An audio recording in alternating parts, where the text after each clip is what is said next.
정리합시다. 한 자매님이 쓴 글을 제가 읽었습니다. 이분이 어느 시골에 땅을 하나 갖고 있다가 땅을 팔았습니다. 근데 이 밭을 산 사람이 중도금을 치르고 난 다음에 제가 좀 토목공사를 좀 일찍 해야 되니까 좀 공사할 수 있도록 해주시면 좋겠습니다.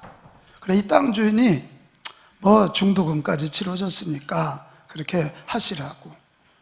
이게 토목공사를 하는데 땅을 파니까 알지 못한 일이 하나 벌어졌는데 거기에 웬 파이프 하나가 있었습니다. 어떤 사람이 그 파이프를 박아서 위에 있는 물을 끌어다 쓰고 있었던 거예요. 이게 포크레인을 팠으니 파이프가 끊어지지 않았겠어요? 근데 파이프를 박은 그이가 와서 이거 끊었다고 50만 원을 물어달라는 거예요. 땅 주인도 몰랐고 누구도 몰랐어요. 자기가 그 허락도 안 받고 해놓고는 50만 원을 물어달라고 생떼를 쓰니까 이 공사를 하던 사람이 가만히 생각하니까 자기가 50만 원 물어주기는 너무 아깝잖아. 그리고 땅 주인한테 가서 따졌습니다. 아직 이 땅 등기는 당신이 가지고 있잖아. 웃어야 될 분위기거든요, 이거. 아직은 당신 땅이잖아. 이래갖고 결국은 아주 얼마나 생떼를 쓰는지 이 땅 주인이 그래, 괜히 들볶이느니 50만 원을 내가 주겠다고 그리고 줬습니다. 그리고는 그가 그 글 마지막에 이렇게 썼어요. 정말 어이가 없는 일이 아닐 수 없다. 허허 웃음만 나왔다. 이렇게. 여러분 이 시대에 우리가 살고 있는데 이런 어이없는 일을 너무 많이 당하잖아요. 인생을 영위하다 보면 여러분들 이런 일은 한두 번 다 당했을 거예요. 특별히 예수 믿고 착하고 선하게 사는 분들에게는 그래 내가 까짓 거나 손해보지 이러면서 이런 일 당한 경우가 굉장히 많을 겁니다. 여러분 어이가 없다는 것은 상식이 통하지 않을 때 나타나는 일입니다. 이기주의의 극치가 만들어내는 일이기도 합니다. 자기밖에 몰라요. 자기 손해 안 보겠다는 거예요. 우리가 뭔 이유를 갖다 대서라도 손해 안 보고 남들을 어이없게 만드는 것입니다. 최소한 상식과 양심이 통하는 사람, 그런 삶을 살아내는 저와 여러분이 됩시다. 이게 어이없는 그런 일을 하면 그 누군가는 상처를 입기 때문에 그래요. 자, 오늘 읽은 성경은 예수님이 가룟 유다가 팔고 군병들이 잡아와서 예수님이 신문받고 재판받는 이야기입니다. 오늘 이 성경을 읽다 보면 조금 아까 얘기한 50만 원 사건과는 비교할 수도 없는 어이없는 일이 나타나고 있습니다. 오늘 예수님을 신문하는 자가 누구냐면 전 대제사장인 안나스와 현 대제사장인 가야바입니다. 여러분 이게 왜 어이가 없냐면 가만히 생각해 봐요. 예수님이 누구세요? 하나님의 아들이세요. 예수님이 누구세요? 하나님이 이 우리를 구원하시기 위한 하나님의 구원의 길로 보내신 자예요. 믿으시죠? 그럼 대제사장이 누구냐고요? 늘 하나님을 대면할 수 있는 자 아니에요. 그러니까 누구보다도 하나님의 마음을 잘 알아야 되잖아요. 누구보다도 하나님의 계획을 잘 알아야 되잖아요. 근데 뭐예요? 하나님의 마음을 알지도 못하고 하나님의 구원의 계획을 알지도 못하면서 하나님의 아들 구세주 예수 그리스도를 신문하고 있는 거예요. 그러면서 14절에 기가 막힌 얘기를 합니다. 대제사장 가야바가 뭐라 그래요? 유대인들에게 한 사람이 백성으로 하여 죽는 것이, 그러니까 예수님을 한 사람으로 보는 거예요. 유익하다고 권고하던 자들아, 예수 하나 죽어서 그냥 사회가 조용해지는 게 나아, 이렇게 지금 이야기를 하고 있는 거예요. 이게 대제사장이 입으로는 하나님을 부르지만 하나님을 전혀 알지 못하고 하나님의 아들을 죽이는 어이없는 일을 하고 있는 거예요. 또 예수님을 재판하는 자는 로마에서 파견된 총독 빌라도입니다. 자, 로마 총독이라면 로마 황제를 대신해서 유대 나라를 다스리는 자예요. 여러분 결론 얘기하면 뭐예요? 로마가 아무리 대제국이라도 땅의 나라예요. 더군다나 빌라도는 황제도 아니고 로마 황제의 신하예요. 로마 황제의 신하가 하늘의 왕 예수 그리스도, 온 우주를 손가락 하나로 움직이실 수 있는 예수 그리스도를 심판하는 어이없는 일이 일어납니다. 자, 36절로 가겠습니다. 36절 말씀 시작. 내 나라는 이 세상에 속한 것이 아니니라. 37절 내 말과 같이 내가 하늘의 왕, 예수님은 하늘의 왕인 줄로 믿습니다. 내 땅의 권력이 하늘의 권력을 재판하고 있는 거예요.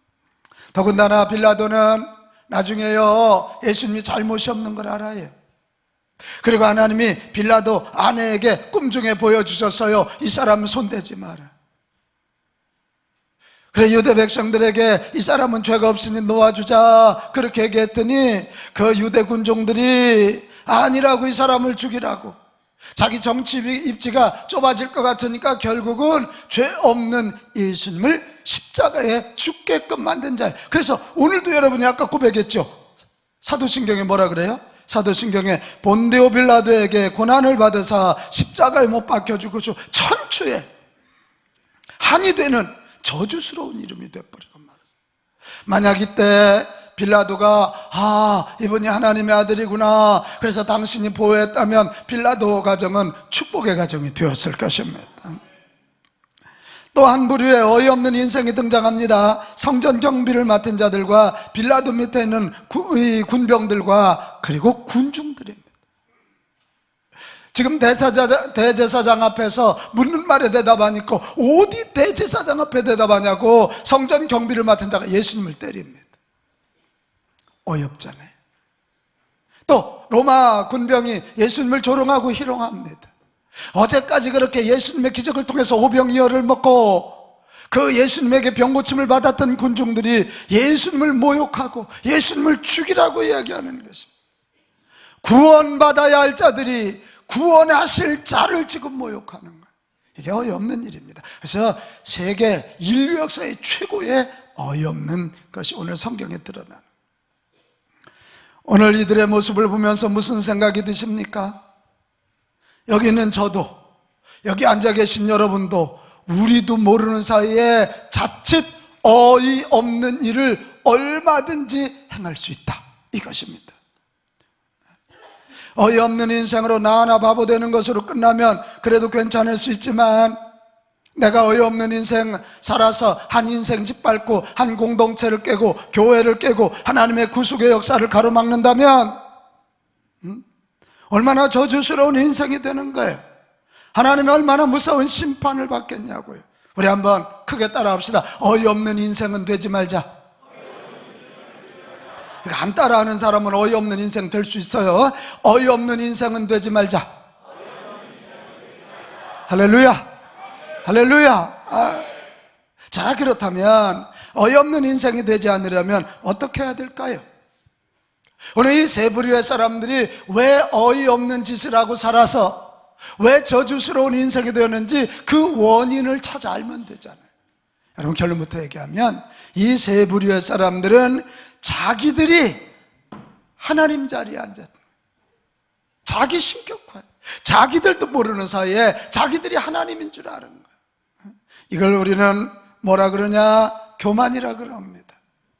이 대제사장들도 입으로는 하나님을 불렀지만 하나님을 실제로 알지 못했고 하나님의 말씀을 따라 사역하지도 않았습니다. 그리고 자기들이 하나님의 자리에 앉아서 유대교를 이끌어가려고 들었고 하나님 자리에 앉아서 하나님의 아들을 죽이는 큰 실수를 하는 거예요. 자기들의 권력욕만 채우는 거예요. 빌라도 역시 자기가 차지한 세상의 권력이 하나님 신인 줄 알고 무죄한 자를 자기 정치적 편한 후에 죽이는 데 사용하고 있는 거예요. 그리고 진짜 어이없는 사람들은 군중들인데 자기들 손에 돌멩이가 들렸다고 그거 가지고 골목대장처럼 하나님의 아들 구세주를 조롱하고 때리는 이런 일하고 정말 어이없죠. 우리가 보기에는 그 손에 있는 돌멩이가 뭐라고, 근데 그게 신인 줄 알고 자기가 가지고 있는 그 군병이라는 권력이 신인 줄 알고 그걸 가지고 이 어이없는 짓을 하고 있습니다. 여러분, 바로 이것입니다. 하나님 알지 못하고 내가 하나님인 줄 알고 하나님의 자리에 내가 쓰는 거, 자기 신격화, 히브리스, 이게 교만이고 이 교만을 가지고 내가 하나님인 줄 착각하면 이기적이 돼요. 내 맘대로 해야 돼요. 양심이 없어요. 하나님을 두려워하지 않아요. 그래서 어이없는 짓 합니다. 어이없는 짓. 우리 민족은 특별히 예수님이 예수 복음이 들어오기 전에도 하늘 사상이 있는 민족입니다. 그렇잖아요. 하늘, 하나님, 이게 쉽게 이해된 민족이에요. 근데 요 근래 들어와서 좀 경제가 발전했다고 조금 이게 우리가 배우게 됐다고 말이에요. 우리 한국 사회가 지금 무신론자가 56.3%에 다다른다는 거예요. 이게 무신론 시대가 되니까요, 어이없는 일이 많이 일어나. 기분 나쁘다고 욱해서 자기 쳐다봤다고 찔러 죽이잖아요. 이혼한 자기 부인을 주차장까지 가서 죽였잖아요. 자식들을 정말 치마를 입을 수 없을 정도로 때려서 멍들게 하잖아요. 이게 어이없잖아요. 자기가 가정의 신으로 착각한 거예요. 가정의 신으로 착각한 거예요. 이런 일들이 왜 일어나느냐? 이 사회가 하나님을 믿지 아니하고, 이 사회가 우리가 그 조금 알량한 돈, 알량한 권력, 지성을 가지고 그 자기가 하나님인 줄 착각하기 때문에 그런 것이. 4세기 사막의 수도사들이 가르친 7가지 대죄가 있습니다. 교만, 질투, 분노, 나태, 탐욕, 탐식, 정욕. 이것이 가장 큰 죄라는 거예요. 근데 이 대죄의 출발점, 최고 앞에가 뭐예요? 아니, 한국말을 못 읽나요?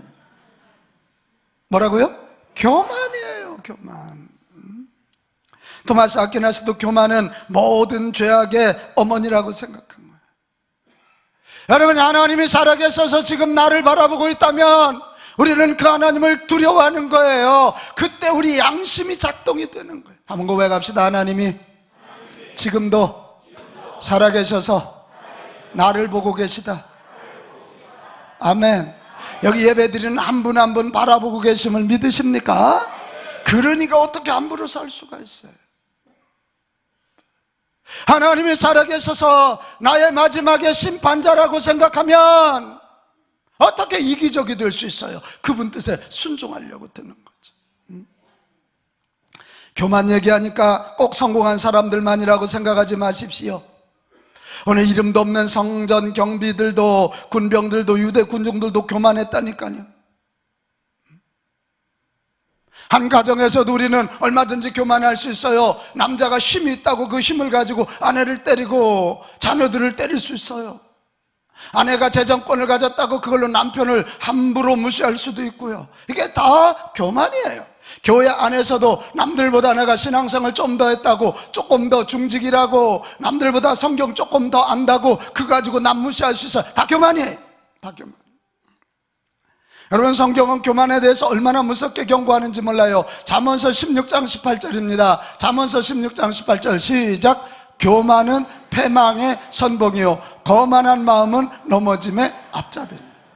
교만은 무슨 선봉이라고요? 여러분, 망하고 싶으면 교만하면 돼요. 하나님 없는 것처럼 착각하고 내가 하나님처럼 살면 돼요. 잠언서 15장 25절에도 굉장히 무서운 얘기가 나와요. 여호와는, 이게 하나님의 이름이에요. 하나님은 교만한 자의 집을 뭐 한다고? 허셔요. 허셔요. 여러분, 어이없게 살게 하는 뿌리가 하나님 믿지 않고 교만하게 하는 것이라는 사실을 기억하십시오. 자, 그렇다면 어이없는 삶을 살지 않으려면 어떻게 해야 되느냐? 결론은 나왔어요. 하나님을 나의 주인으로 믿고 사는 거예요. 하나님을 나의 통치자로 믿고 그분 뜻에 순종하고 사는 거예요. 여러분, 주인의 자리를 내어드린다는 것은 늘 그분을 의식하며 그분의 영광을 위하여 산다는 거 의미하지 않습니까?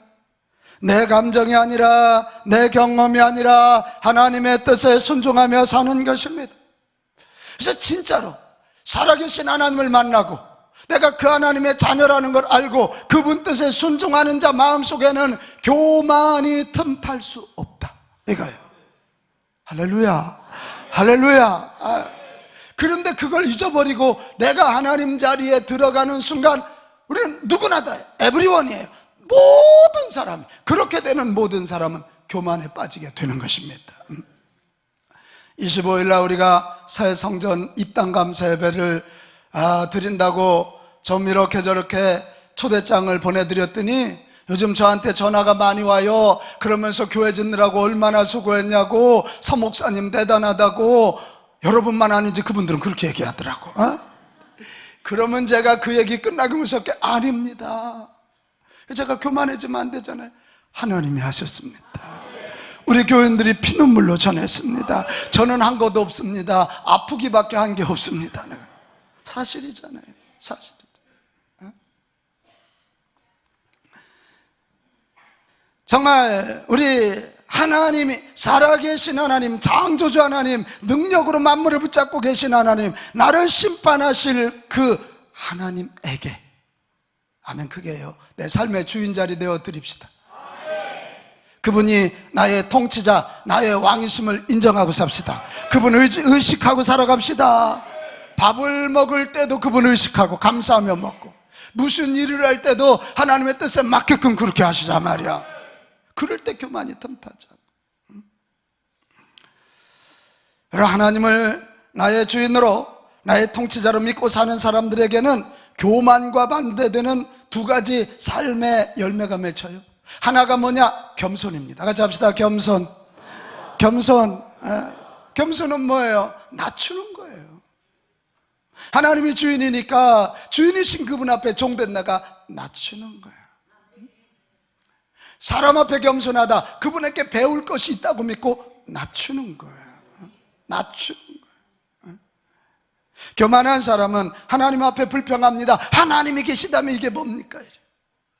사람들이나 공동체의 약점을 찾아서 공격합니다. 그러나 겸손한 사람은 늘 하나님 앞에서, 성경 앞에서, 사람들 앞에서 배우려고 자신을 낮추는 자입니다.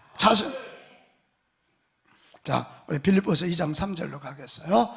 아무 일에든지 다툼이나 어용으로 하지 말고, 자꾸 이 시대가 비판하고 다투고 이래야 똑똑한 사람인데, 오늘 성경은 아무 일에든지 다툼이나 허용으로 하지 말라는 거예요. 오직 겸손한 마음으로 각각 자기보다 남을 어떻게? 낮게. 여러분, 교만하십니까? 겸손하십니까? 이것을 가르는 척도가 있어요. 교만한 자는 배우려고 하지 않습니다. 겸손한 자는 배우려고 합니다. 교만한 자는 어디서 주워들은 몇 가지를 가지고 남을 자꾸 가르치려고 들고 비판하고 공격하려고 듭니다. 이게 이단들의 특징 아닙니까? 제대로 되지도 않은 성경 논리를 가지고 어디서 이상하게 구약과 신약의 짝을 맞춰가지고 갖고 그런 것처럼 얘기해요. 그런 것처럼. 새로운 걸 갖다 딱 넣어놓고는 그런 것처럼. 제가 어제 우리 황우준 권사님 아들 결혼 주례를 했습니다. 그 사돈이 다른 교회 장로님이시더라고. 끝나고 났더니 그 교회 장로님들이 나보고 뭐라 그런 줄 압니까? 목사님, 지금까지 제가 들은 주례사 중에 오늘 최고였습니다. 근데 우리 교인들은 나한테 한 명도 그 얘기를 안 해. 하도 들어가지고 그 이단들이 하는 짓이, 먼저 와서는 빛가운 교회 서목사님 대단하다 그러고 조금 있으면 다른 설교 같은 걸 갖다 놓고, 그러니까 새롭지요. 그러니까 요 틈새근이 얘기에다가 뭘 갖다 놓냐면 어디서 그냥 성경을 탁 갖다 집어넣는 거예요. 그래 놓고 이것 보라고, 서목사는 무식하다고, 빛가운 교회는 성경이 없다고, 우리 성경 공부해야 된다, 이렇게 나오는 거예요. 그래서 이제 성경 공부하다가 마지막 부분에 이단의 논리를 갖다 놓는 거예요. 그게 정신 차리시기를 바랍니다. 정신 차려야 돼요. 이렇게 교회가 이사하고 이럴 때요, 좀 부산하잖아요. 이때 이단들이 공격할 가능성이 많아요. 여기 혹시 이단들이 있거든, 정신 차리고 돌아오십시오. 말도 안 되는 논리 가지고 와서 어서 성경 짝 하나 맞춰 갖고 와서 그 알레고릭하게 그러지 마세요. 그걸 교만이라 그래요. 겸손한 자는 배우려고 하는 자고, 교만한 자는 가르치려고 하는 자다. 그걸 가지면 딱 보면 알아. 남한테 교회 와서도 그냥 어린아이한테라도 배우려고 하는 자는 겸손한 자예요. 내가 목사인데 교만한 목사예요. 저도 교만해지지 않으려고 몸부림쳐요. 교회 져놓고 교만한 목사 소리 들으면 하나님이 저를 파하실 거예요. 우리 겸손해집시다. 겸손은 배우려고 하는 자세란 말이에요. 자신을 낮추는 거예요. 자신을 낮추는. 자꾸 내 입에서 내가 한 자는 교만한 자예요. 근데 입에서 하나님, 예수님 나오면 겸손한 자예요. 겸손.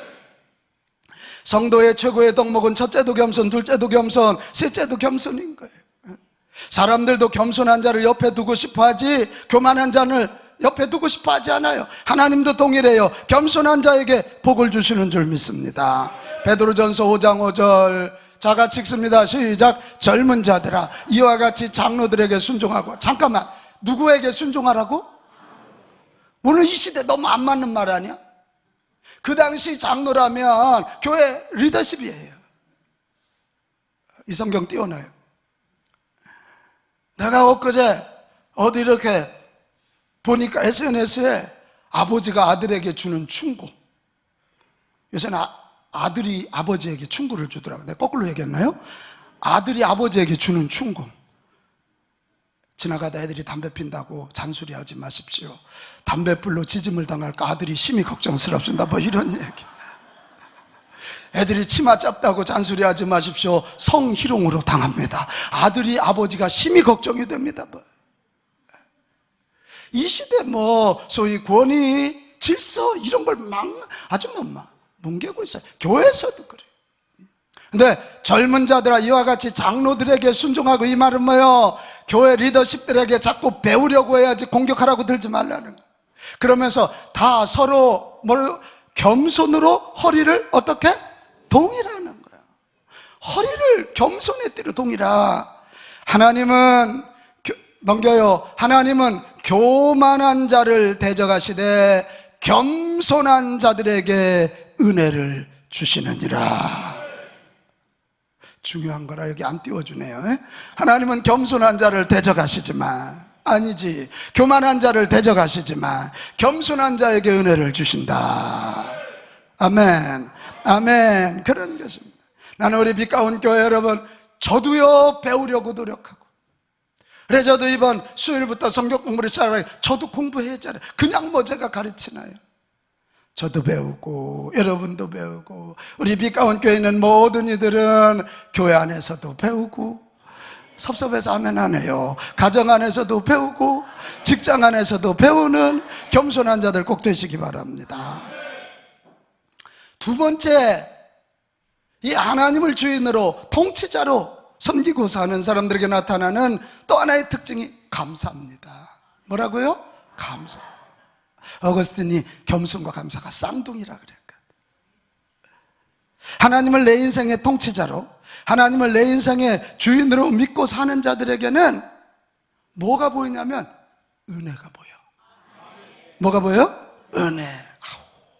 구원해 주신 은혜, 나를 인도해 주시는 은혜, 나를 지켜주시는 은혜, 부어주시는 은혜가 보여. 할렐루야. 이 은혜가 보이니까 은혜 다음에는 뭐예요? 백희정 집사님? 감사가 나오게 되어 있어요. 이건 틀림없잖아요. 은혜 다음에는 감사. 진짜 하나님의 통치를 아는 자들은 내 주변에 있는 자들이 내게 허락하신 하나님의 선물인 줄로 믿는 거예요. 그래 그들을 통해서 주신 은혜도 보는 거예요. 그래서 옆 사람 보고 감사합니다, 고마워요. 할렐루야. 우리 옆 사람에게 인사해요. 감사합니다, 고맙습니다. 시작. 감사합니다, 고맙습니다. 아드님, 어머니가 고마워요?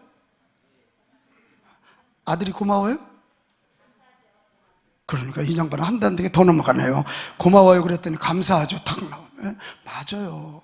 이게 아들이 저렇게 잘 살아주는 것도 그게 은혜잖아요. 감사하잖아요. 어머니가 은혜잖아요. 감사하잖아요. 감사하잖아요. 감사는 하나님을 제대로 믿는 자들의 삶의 열매임을 믿으십시오. 그러니까 진짜 교인인지 아닌지 그 구분점 또 하나가 감사야. 하나님 앞에 감사하고, 교회 앞에 와서 감사하고, 가정에서 감사하고. 할렐루야. 그러면 돼요. 그럼 진짜예요. 시편 50편 23절을 제가 여러 번 여러분에게 말씀드렸는데요, 감사로 제사를 드리는 자가 나를 영화롭게 하나니, 여러분 감사하면 하나님이 영광 받으셔. 제가 지난주에 우리 교회에서 부목사님을 하고 담임 목회를 나가 있는 분들이 연락이 왔더라고. 목사님 교회도 지시고 또 제가 아픈 걸 알잖아요. 아프셨는데 저희들이 한번 목사님 섬기고 싶어요.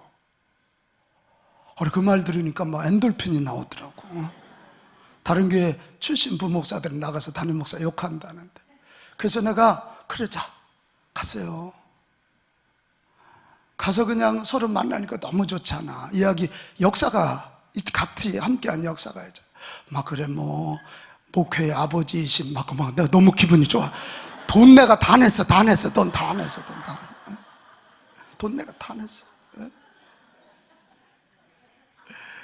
그래도 뭐 편지를 써오고요, 뭐 많은, 너무 고맙더라고요. 그래 내가 갈 때 속초 쪽에 갔다 속초 닭강정까지 사줬습니다.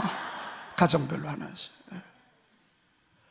하나님에게도 감사하는 자가 하나님을 영광스럽게 해드린다. 그러니 복을 안 주실 수가 있어요. 그의 행위를 옳게 하는 자에게 내가 하나님의 구원을 보이리라. 뭘 보이리라?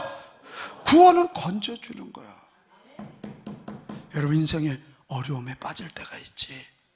그때 괜히 혼자 나오려고 버둥대면 더 빠져.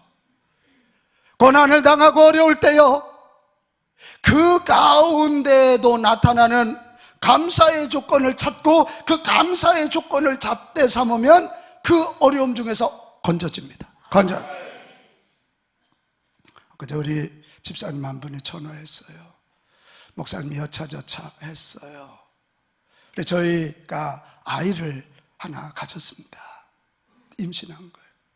근데 이미 그 집에는 아이가 둘이 있어요. 근데 요즘 젊은이들이 뭐 셋째 난다는 게 어디 쉬워? 그런데 여기 집사님 와 있나 몰라, 쌍둥이래 또. 아유 주여. 나는 그 집사님 얘기가 근데 너무 이뻐서 내가 오늘 소개를 하는 거예요. 부모님들은 절대 나면 안 된다 그러시네.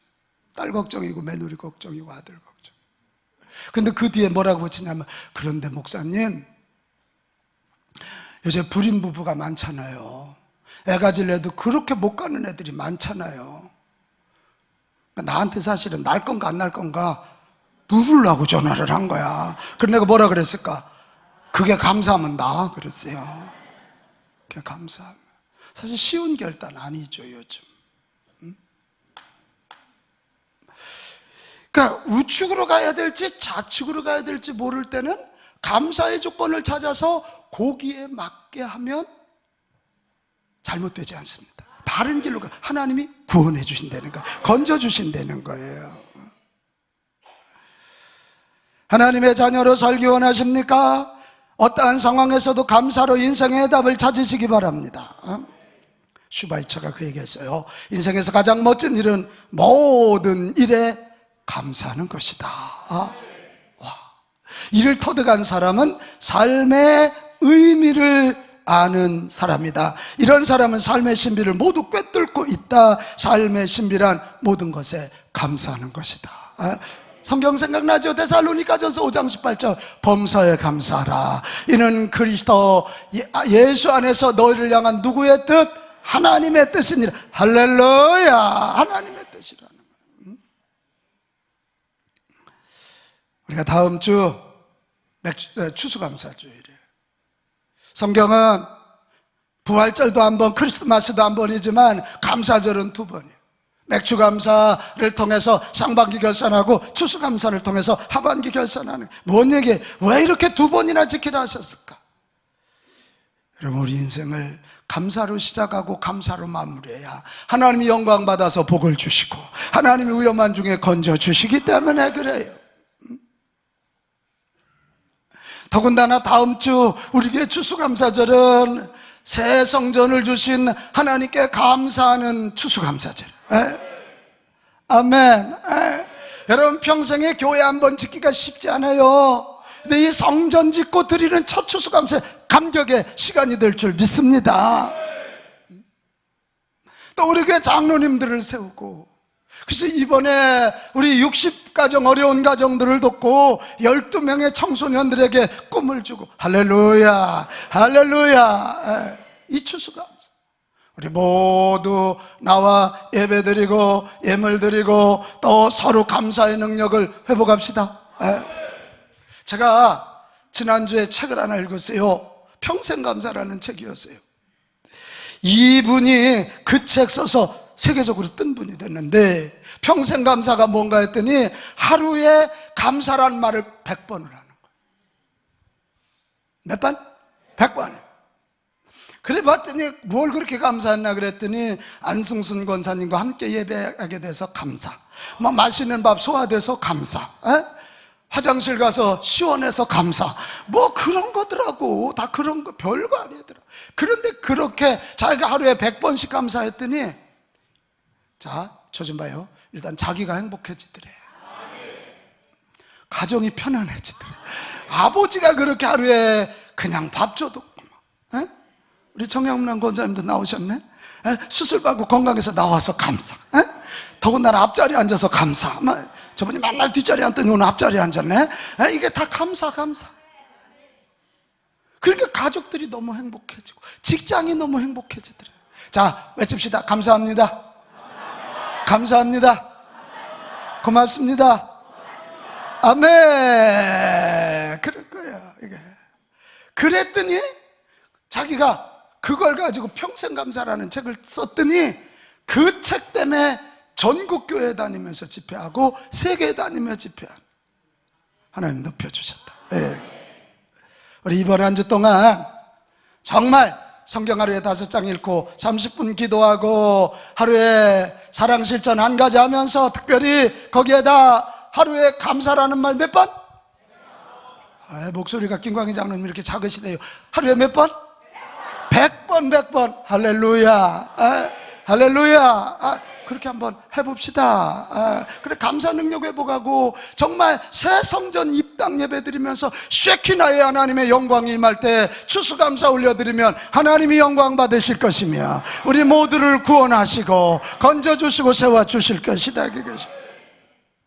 사랑하는 여러분, 절대로 어이없는 인생 되지 않기 바랍니다.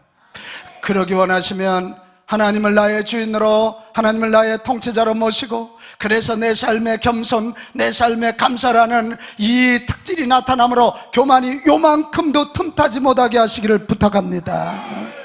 그럴 때 우리는 얼마나 사랑스러운 사람이 될 것이며, 얼마나 복된 사람이 될 것이며, 얼마나 많은 사람들에게 칭찬받고 거룩한 영향력을 끼치는 사람이 되겠어요. 한번 고백합시다. 내 인생에 있어서 가장 중요한 일은 뭘까요? 감사 아니요. 하나님 믿는 거예요. 하나님 믿는 거예요. 하나님 믿어야 겸손이 나오고 감사가 나오기 때문에 그래요. 다시 해요. 내 인생에 가장 중요한 일은 돈 버는 것이다. 할렐루야! 하나님을 믿는 일이 가장 중요한 일입니다. 이 너무 중요한 일이기 때문에 하나님은 당신을 보여주시고 당신의 능력을 알려주시고 당신의 나라, 당신의 원리를 가르쳐 주시기 원하여 외아들 예수 그리스도를 보내셨습니다. 우리는 그래서 그 예수님을 통해서 보여진 것을 믿는 걸 우리는 예수 믿는다 그래요. 이 예수님을 믿을 때 요한복음 1장 11절 예수님을 내 마음의 구주로 주인으로 모셔드리면 하나님의 자녀가 되는 권리, 요한복음 1장 12절입니다. 하나님의 자녀 되는 권세, 권리를 주셨으니 이렇게 되는, 정말 어이없는 인생이 아니라 값지고 의미있고 참된 인생 되기 원하거든 교회에 나오십시오. 예수 믿으십시오. 예수님 통해서 하나님의 통치를 받으십시오. 교회 귀한 줄 알아야 돼. 저 현대백화점에서 이 참삶을 알려주지 않아. 현대백화점 가면 누구는 누이비똥, 누구는 베네똥, 이거 비교하다가 기분 나빠요. 죽어요 거기. 교회에 나와서 예수 믿고 예수님 통해서 하나님의 통치, 하나님의 주인 되심을 인정할 때 비로소 겸손과 감사가 나와서 어이없는 짓 하지 않도록 교만이 뿌리 뽑혀지고 값지고 의미 있는 인생이 되는 것입니다. 사도 요한은 그래서 요한 3서 1장 2절에 너무 귀한 사랑하는 자여, 내 뭐가 잘된 같이, 영혼이 잘된 같이 내가 어떻게 범사에 잘되고 강건하기를 내가 간구하노라. 예수 믿어 하나님을 왕으로 섬기는 자에게 나타나는 축복인 것입니다. 세상의 그 어떤 유명세도, 저희 세대의 세계적인 테니스 스타는 보리스 베커였습니다. 그 사람이 이런 얘기했어요. 나는 윈블던 대회에서 2번이나 우승했다. 그 중에 한 번은 최연소 챔피언으로 나는 필요한 모든 물질을 소유했다. 그러나 나는 마음의 평화가 없었다. 나는 끈에 매달린 꼭두각시였다. 그런데요, 마케도니아 공화국의 전 대통령 보리스 트라콥스키라는 분이 이런 얘기했어요. 대통령으로서 내 삶에서 주 예수 그리스도를 아는 것보다 더 중요한 것은 없다고 느낍니다. 사람이 만든 종교는 편협해서 사람을 질식하게 하지만, 이거 다 이단들이에요. 하나님과의 참된 관계를 맺으면 마음의 평화가 찾아옵니다. 하나님을 섬기고 하나님의 뜻대로 꼭대기에 오르면 거기에는 모든 것이 있습니다. 거기에 예수 그리스도께서 계십니다. 예수 그리스도 안에서 하나님과 접속될 때 참된 평화와 참된 만족과 참된 행복이 있습니다. 와, 대통령 돼서도 가장 중요한 일이 예수 믿는 거예요. 여러분, 예수를 믿고 하나님의 자녀가 되시기를 바랍니다. 그래서 마음의 겸손과 감사를 채워서 교만이 틈타지 못하게 하시기를 바랍니다. 그러면 어이없는 인생이 되지 않을 것입니다. 대신 값지고 행복한 인생들이 다 되실 줄로 믿습니다. 오늘 이 자리에 함께 예배한 여러분 모두가 그런 주인공이 되기를 주님의 이름으로 축복합니다. 우리 같이 찬송하겠습니다. 내가 주인 삼은 모든 거 내려놓고. 오늘 교회 처음 오신 90분 여러분, 지금까지는 돈이 주인이었습니다. 내 자존심이 주인이었습니다. 그런데 이제는 그런 거 다 내려놓고 예수님을 내 주님으로, 하나님을 나의 왕으로 한번 모셔보지 않겠습니까? 우리 찬송하면서 준비된 예물 하나님께 올려드리도록 그렇게 하겠습니다. 내가 주인 삼은